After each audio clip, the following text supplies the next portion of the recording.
अगर मुझे कांग्रेस पार्टी की तरफ से मौका मिला और मैं प्रत्याशी बना और चुना गया, तो मैं सबसे पहले तो जो बेरोजगार युवक हैं उनकी ट्रेनिंग का और उनको रोजगार की व्यवस्था में अपनी जी जान से करूंगा।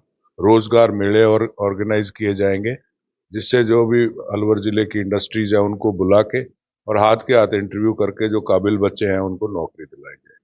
दूसरा ये है कि किसानों को जहां जहां पानी की व्यवस्था नहीं है, उन किसानों के लिए सरकार की तरफ से ऐसी योजनाएं चलवाने का प्रयास होगा कि बरसात के पानी को इकट्ठा करके और उन किसानों को जहां जमीन में पानी बहुत कम है, जैसे मैं इस्माइलपुर की बात करता हूं, तो उनके लिए भी। और दूसरा ये है कि ऑर्गेनिक खेती की तरफ ले जाने के लिए जो टेक्नोलॉजीज है उनका प्रचार प्रसार, किसानों को ट्रेनिंग और बहुत सारी जो सुविधाएं हैं वो दिलवाने का प्रयास किया जाएगा। और एक चीज और जानना चाहेंगे, माता बहनों के लिए क्या करेंगे? बहुत सारी स्कीम्स हैं, गहलोत साहब की सरकार ने इतनी स्कीम चला रखी हैं। मैं उनको हम ये प्रयास करेंगे कि हमारे जो कार्यकर्ता हैं उनके थ्रू उनको उसका लाभ मिले, उनकी सुरक्षा की व्यवस्था हो, उनको रोजगार के लिए ट्रेनिंग दी जाए ताकि वो सुरक्षित तौर पे रोजगार अपना फैक्ट्रियों में काम कर सके। बहुत सारी और लेडीज काम करती हैं, ऑलरेडी काम करती हैं। तो वो आज जो सोर्स हमने भिवाड़ी औद्योगिक क्षेत्र के आसपास डेवलप किया है, जहां पे 5,000 इंडस्ट्रीज है, वो हम कोशिश करेंगे कि इस विधानसभा में, क्योंकि हम सबसे टच में रहेंगे, तो उन लोगों को भी उसका लाभ मिले। यहां से भी कुछ ऐसी बसेस चलें जो उनको ले जाए, सुरक्षित वापस ले आए। तो इस तरह का। और अभी आप देखिए, वे इस्माइलपुर में भी जैसे अभी एक आर्टिकल में पढ़ रहा था और मैं देखता भी हूँ रोज, यहाँ पे करीब से कम 300 परिवार ऐसे हैं जिनमें जूती बनाने का बहुत शानदार काम होता है। अब उनके लिए बहुत सारी स्कीम्स हैं, वही लेडीज के लिए, माताओं बहनाओं और जो बच्चियां हैं हमारी, उनके लिए किया जाएगा। अगर हम बात करें शिक्षा के क्षेत्र में, तो शिक्षा के क्षेत्र में क्या नए आयाम खड़े करेंगे आप? शिक्षा के क्षेत्र में अभी जैसे ये सीएसआर फंड से हम प्रयास कर रहे हैं। अभी भी बात चल रही है, हमारे कलेक्टर साहब के साथ मीटिंग हुई है 8-10 दिन पहले, कि वो अब इसको चिन्हित करें कि भी जो स्कूल हैं, सरकारी स्कूल हैं, उनमें क्या क्या सुविधा चाहिए, क्या कारण है कि भी वहां पे, जैसे हमने तिजारा में आसपास, भिवाड़ी के आसपास किया, डीओ साहब ने एक लिस्ट बनाई कि भी हमारे 100 स्कूल हैं और इन 100 स्कूलों में अति आवश्यक चीज क्या है। बाउंड्री वॉल नहीं है, टॉयलेट्स नहीं है और क्लासरूम नहीं है। तो वो सब चीजों का एक बजट बनता है और वो बजट बना के फिर इंडस्ट्री के सामने रख दिया जाता है कि भी वो आप जो है, इनमें से जो आपको अच्छा लगे वो आप करवा लीजिए। तो वो इंडस्ट्री ही उसको अपने हिसाब से कराती है। ऐसे सैकड़ों स्कूल जो है औद्योगिक क्षेत्र भिवाड़ी के आसपास डेवलप हुए हैं। टीच जैसे आपकी स्मार्ट क्लासेस हैं, जो छोटे बच्चे हैं वो स्मार्ट क्लासेस में कविताएं वगैरह टीवी पे देख के बहुत जल्दी सीखते हैं। और आजकल के बच्चे कंप्यूटर युग के बच्चे हैं। मैं छोटे छोटे बच्चे देखता हूँ, मेरा यहाँ एक साथी चिनाई का काम करता है, उसकी छोटी सी बच्ची है, मैं उससे बात करता हूँ, मुझे हैरानगी होती है कि उसका दिमाग है, उसको समझ है, लेकिन उसको डायरेक्शन अगर सही मिलेगी। कहने का मतलब आप डिजिटल की तरफ ज्यादा ध्यान देंगे। आप सभी का जी, बहुत बहुत सभी। स्वागत है। आज हम आए हुए हैं किशनगढ़ बास विधानसभा क्षेत्र, और यहाँ के जो टिकट के दावेदार हैं हम उनसे रूबरू कराएंगे। तो इस वीडियो के साथ बने रहिएगा, वीडियो को ज़्यादा से ज़्यादा शेयर करते रहे और चैनल को कर दे सब्सक्राइब, ताकि इस तरह की जो तमाम हम लेटेस्ट खबरें डालते हैं उनका नोटिफिकेशन आप सभी तक पहुंच सके। तो आइएगा हम। और मैं कांग्रेस विचारधारा का आदमी हूँ। 2013 में भी, क्योंकि औद्योगिक क्षेत्र में बहुत सारे लोग इस इलाके से भी जुड़े हुए हैं, उनको हमने सहायता की है कोई छोटा मोटा उद्योग लगाने के लिए। बहुत सारे दुकानदार हैं और लगभग 4 से 5 हजार बच्चे जो हैं वहाँ पे नौकरियां करते हैं। तो उनसे भी यही चर्चा होती आ रही थी, तो उन्होंने कहा कि भी ये पब्लिक की लगाव है और उनकी इच्छा थी कि भी मेरे जैसा आदमी भी जो इसमें राजनीति में आए और कांग्रेस पार्टी, क्योंकि कांग्रेस विचारधारा से हम अ, विश्वास करते हैं। 2013 में भी हम लोगों के बीच में गए, लोगों में बहुत स्नेह मिला, प्यार मिला, आशीर्वाद मिला। तो अब की बार जो है, क्योंकि मैं चांस की बात है कि इस्माइलपुर के पास में आके मैंने अपना एक छोटा सा घर बनाया है और वहाँ पे ऑर्गेनिक खेती करता हूँ, गायें रखी हुई हैं। तो इसलिए जब यहाँ रहता हूँ तो आसपास के लोग आते ही हैं। तो एक ये आम चर्चा थी कि भी आप भी क्यों नहीं मैदान में उतरते, इसलिए मैंने कांग्रेस की टिकट की दावेदारी की। जैसा कि बताया जा रहा है कि भाई आपके पिताजी भी गंगानगर से विधायक थे, तो आप पिताजी के पद चिन्हों पर चलना चाहते हैं? क्या कहना चाहेंगे जनता से? देखिए, अब बहुत पुरानी बात है, लेकिन जो पुराने लोग अभी भी हैं, उनको पता है कि भी उनका एक वो बहुत ही किसान नेता थे और ईमानदार थे और उन्होंने किसानों के लिए हमेशा लड़ाई लड़ी, किसान आंदोलन किए और वहाँ से विधायक भी रहे। उससे पहले बीकानेर असेंबली के 3 बार एमएलए रहे, कॉन्स्टिट्यूएंट असेंबली के वो मेंबर रहे। तो वो राजनीतिक आपकी जो एक हम कहते हैं कि संस्कार जो आते हैं आप, वो घर से आते हैं। तो वो जो एक संस्कार है कि विनम्रता से सबसे मिलना, सबसे बात करना, किसी से भेदभाव नहीं करना, कोई छोटा बड़ा नहीं है, कोई गरीब अमीर नहीं है। तो वो चीज़ें तो डेफ़िनेटली हैं और उसको लोग पसंद भी करते हैं। बहुत सारे लोग विधायक बनने के बाद में शायद ठीक से बात नहीं कर पाते तो लोग उनको नकार देते हैं। तो इन सब चीज़ों की वजह से मुझे लोगों का प्यार मिला। आप अब लोगों के लगातार कहने कहने की का वजह से मतलब ही ये मैं है ये कि दावेदारी भिवाड़ी कर के रहा हूँ। अंदर जो बीसीसीआई के अध्यक्ष रहे हैं और जो इंडस्ट्रियल एरिया बनाया है वो आपने बनाया है। लेकिन इंडस्ट्रियों के मालिक होने के बाद भी आपने ये मन कैसे बनाया कि मेरे को राजनीति में आना चाहिए? देखिए, आम तौर पे चर्चा होती है कि भी जो राजनीति एक कोई पेशा नहीं है, राजनीति एक सेवा भाव से होता है। हमने आप मानते हैं मेहरबानी आपकी कि भी मैंने उसको भिवाड़ी की शुरुआत की। फिर जो आज आप देख रहे हैं एक इंडस्ट्री से इन 40-47 सालों में जो 5,000 इंडस्ट्रीज वहाँ हो गई। मैं अकेला था, अब 5 लाख की आबादी हो गई। तो डेफ़िनेटली एक जो प्रोसेस था डेवलपमेंट का, उसमें हम शामिल रहे और बिना प्रशासन के और सरकार के आप इतना बड़ा डेवलपमेंट नहीं हो सकता।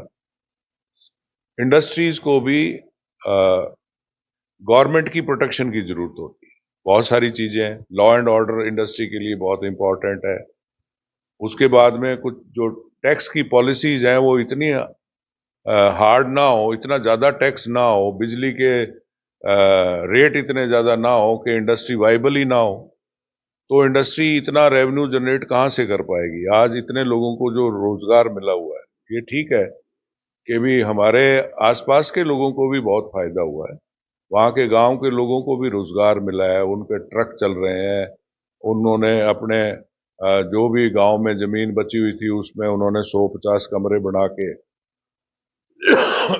और किराए पे दे। तो विषय ये है कि भाई एक आप सामाजिक कार्य कर रहे हैं, तो क्या राजनीति में आने का कारण क्या है इसका? देखिए, इसमें तो कोई दो राय नहीं है। ये कार्य तो आप सामाजिक कार्यकर्ता के तौर पर भी कर सकते थे ना? देखिए, इसमें दायरा और बढ़ जाता है आपका। आप सरकार में जो पॉलिसी मेकर्स हैं उनको कन्विंस कर सकते हैं कि भाई जिस इलाके से मैं आता हूँ वहाँ पे जो डेवलपमेंट होना चाहिए, जो सोशल सिक्योरिटी होनी चाहिए, जिस तरह की शिक्षा होनी चाहिए, जिस तरह की हेल्थ की फैसिलिटीज होनी चाहिए, अगर आप अच्छे एक रिप्रेजेंटेटिव हैं, जैसे हम लोग हमारी एसोसिएशन में करते आए हैं कि हमने सारी प्रॉब्लम्स को गैदर करके उसका जिस्ट बना के और फिर हम जो है राज्य सरकार और केंद्र सरकार के सामने रखते हैं। तो एक अच्छा अगर आप रिप्रेजेंटेशन करते हो तो आप डेफिनेटली ये एक इलाके का आप भला कर सकते हो। बहुत सारी चीजें ऐसी हैं जिनसे वंचित रह जाते हैं लोग बाग, तो वो उन चीजों का विधानसभा में पहुंचाना, सरकार तक पहुंचाना और उसको लागू करवाना, ये एक अच्छा रिप्रेजेंटेटिव कर सकता है। लेकिन आप किस एजेंडे पर चुनाव लड़ना चाहते हैं? देखिए, मैं जिस पार्टी से टिकट मांग रहा हूं, कांग्रेस पार्टी से, उन्होंने जो अभी जिला घोषित किया है उन्होंने ये ठाना है कि भी जो गांव है या जो शहर हैं उनमें आधुनिक सुविधाएं आए, तो वो सब जो एजेंडा पार्टी का एजेंडा है वही हमारा एजेंडा है। व्यक्तिगत तौर पे ये है कि भी मेरा ये मानना है कि जितने ज्यादा से ज्यादा यहाँ नवयुवकों को, भिवाड़ी में एक टेक्निकल सेंटर खुला है, उसमें बहुत अच्छी फैसिलिटीज हैं जहाँ ट्रेनिंग होती है और बच्चों को नौकरी वहां पे काम मिलेगा, अच्छी उनकी लाइफस्टाइल मिलेगी। और दूसरा ये है कि उद्योगों को ट्रेंड लोग यहीं मिल जाएंगे, तो उनको बाहर से बुलाने की जरूरत नहीं पड़ेगी। बाहर से जब बुलाते हैं उनकी रहने की व्यवस्था करनी पड़ती है, खाने की व्यवस्था करनी पड़ती है, तो बहुत सारी समस्याएं इंडस्ट्रीज को भी आती। लेकिन बाबूजी, जनता जानना चाहती है कि आप बार बार युवाओं का जिक्र कर रहे हैं, आपने कितने युवाओं को यहाँ से रोजगार दिलाया है, लेकिन हम कुछ यहाँ पर देखें तो लोगों का आरोप ये भी है कि भाई यहाँ पर लोकलिटी को नहीं लिया जाता। इसके ऊपर क्या क्या कहेंगे आप? देखिए, ये मिसकंसेप्शन है। कहीं भी आज अपने बात करते हैं, कोई आईएएस या आईपीएस बनता है, वो उस अपनी काबिलियत से बनता है, अपनी मेहनत से, उसको ट्रेनिंग बहुत मेहनत करके वो बनता है। ग्रामीण लोग ये कहते हैं कि भाई मेरी जमीन पर ही कंपनी खुली हुई है, लेकिन मेरे को उस कंपनी के अंदर नहीं लिया जाता। ऐसा क्यों? देखिए, इसमें दो चीजें, इंडस्ट्री को स्किल्ड लेबर चाहिए, बिना उसके इंडस्ट्री नहीं चलती है। अब जितने भी लोग काम कर रहे हैं, बहुत सारे लोग पूरी स्टेट से आए हैं। अगर हमारे लोकल लोगों को, हमारे बच्चों को, उनका माइंड सेट इंडस्ट्री के हिसाब से उनको ट्रेनिंग दी जाए कि भी आप इंडस्ट्री में काम कर रहे हो तो आपको इंडस्ट्री की वर्किंग समझनी चाहिए। 8 बजे पहुंचना है, सारे पहुंचते हैं। आपको छुट्टी लेनी है तो उतनी लेनी है जितनी आपके घर में जरूरी है, ताकि वो मशीन खाली नहीं रहे। आपको क्वालिटी की तरफ ध्यान देना है, टाइमली सप्लाई, ये बहुत सारी चीजें हैं जो आप बाहर से आपको समझ में नहीं आता है, हम इंडस्ट्री के अंदर से समझते हैं। लेकिन सर, अगर जो देखा जाए ये क्षेत्र युवाओं का हब माना जाता है। यहाँ पर सबसे ज़्यादा युवा इंडस्ट्रियल एरिया हुआ या फिर गवर्नमेंट की नौकरी नहीं मिलती है। तो ये हर युवा जानना चाहता है, अगर जो आप इनके ऊपर क्या एक्शन लेना चाहेंगे? क्या कोई एक्ट बनना चाहिए क्या? देखिए, एक्ट बनने से या ना बनने से कुछ नहीं होगा, एक्ट बनना चाहिए। और सबसे बड़ी बात यह है कि हमारे जो यहाँ के युवा हैं, उन तक ये कोई मैसेज देने वाला ही नहीं है कि आप वहां पे ट्रेनिंग सेंटर है। मैं आज जहां भी जाता हूं, आज भी मैं कोट कासिम में था, तो मैंने सब बच्चों को ये कहा कि अभी आप आइए, मेरा एक ईमेल आईडी ले लीजिए, मैं आपको, वो जो ट्रेनिंग सेंटर वाले हैं उनको भी वो बच्चे चाहिए। वो ट्रेनिंग सेंटर बिना बच्चों के तो नहीं चलेगा। तो जब बच्चे हमारे ट्रेंड हो जाएंगे, थोड़ा सा और ट्रेंड हो जाएंगे, और फिर अपने आप को ढालेंगे साइकोलॉजिकली कि भी इंडस्ट्री का माहौल क्या होता है। अभी मैं एक गांव में गया था, तो वहां के बच्चे कहने लगे, जी वहां तो हमें जाने आने में खर्चा हो जाता है, फिर ये वहां पे काम बहुत करना पड़ता है। तो मैंने कहा, भी एक बात बताओ, नौजवानों से मैं बात कर रहा था, अगर आप फौज में जाते हैं तो फौज में डिसिप्लिन सिखाते हैं। कोई ये कह सकता है कि भी मैं सुबह 7 बजे उठ के या 5 बजे उठ के पीटी नहीं करूंगा? तो हमारे बच्चों के बीच में एक कड़ी की जरूरत है, हमारे बच्चों के बीच में और इंडस्ट्री के बीच में उनको गाइड करने, वो मैं काम कर सकता हूं। और आप जहां तक पूछ रहे कितने लोगों को, मेरे ख्याल में तो इस इलाके से, खैरथल जिले के, लगभग 4 से 5 हजार बच्चे हमारे यहाँ काम करते जो आपके द्वारा लगवाए गए हैं? हैं। उनमें काफी तक हद तक जो मेरे संपर्क में आते हैं, अभी भी लगवा रहा हूं मैं, अभी भी वो प्रक्रिया रुकी नहीं है। अब लोगों से टच में होने का यही फायदा है कि भी इंडस्ट्री को भी ट्रेंड लोग चाहिए, इंडस्ट्री को भी फोर्स चाहिए, वर्क फोर्स चाहिए।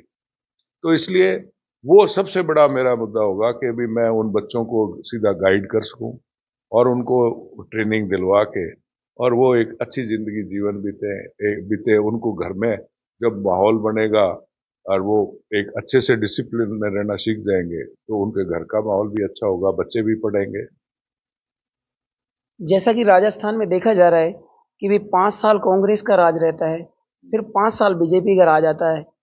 अब की बार आपको क्या लग रहा है ऐसा? कुछ नया होने वाला है? अब की बार फिर कांग्रेस की सरकार आएगी।